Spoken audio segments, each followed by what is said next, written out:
rewatching No Game No Life is 100% worth it, and here's why.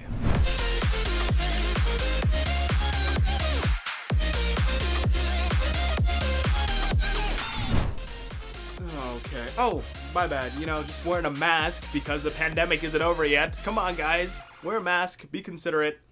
Just little public service announcement. Yo, it's Dono, and recently I finished rewatching No Game No Life, and you already know that I'm hyped because that show is so freaking amazing. While doing schoolwork and college-related things, I needed something to watch in the background, and No Game No Life happened to show up on my recommended page. And seeing how it's been like, I don't know, 2 years since the last time that I watched the show, I was like, hell yeah, where do I sign? And let me tell you, when I was reminded of the fact that No Game No Life is technically an isekai, that automatically made it like 20 times better.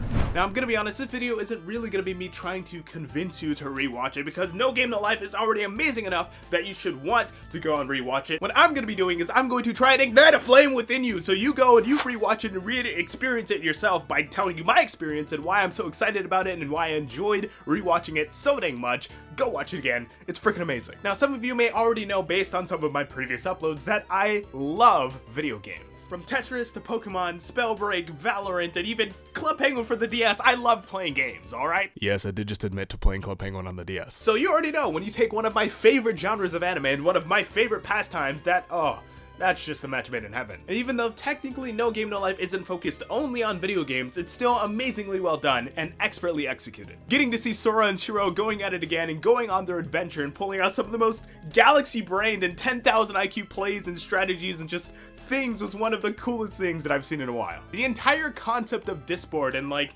going to this other world where everything is settled by games and there's no war, there's no fighting, which as a former fighter myself, that kind of sucks, but there's no fighting, alright? And you can settle everything by games, and if you have no game, you have no life.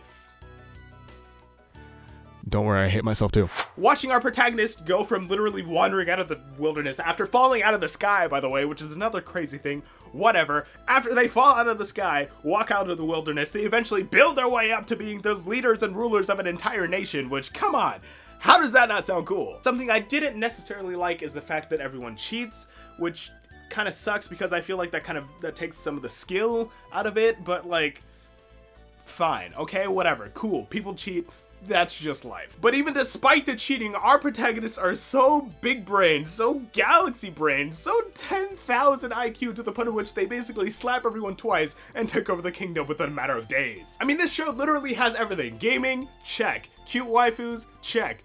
Is there anything else you really need? Well, even if you do, we have excellent world building, some mind-bending strategical things that go on in this world, including outplaying somebody's outplay, that outplay, their outplay, JoJo's references, and I guess if you're into it, fan service. How do you not like a show that has JoJo's references? It just makes it automatically like 10 times better. There are even cat girls in the show, guys.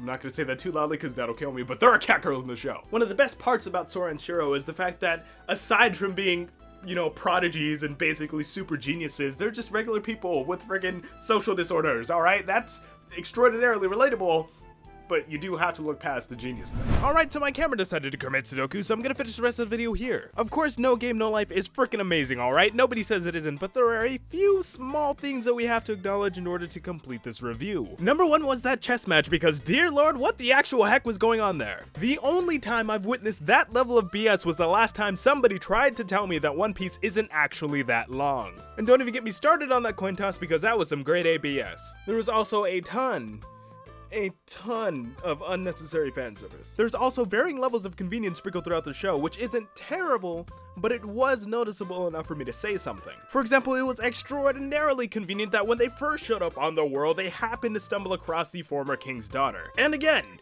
the coin toss.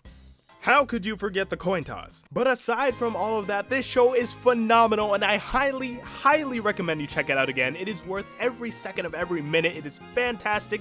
Go rewatch No Game No Life. And with that, ladies and gentlemen, thank you so much for watching this video. Hopefully you enjoyed it, and if you want to see more content like this here on the channel, make sure to smash the like button down below. Hit the subscribe button if you haven't already, and I will see you in the next one. Peace.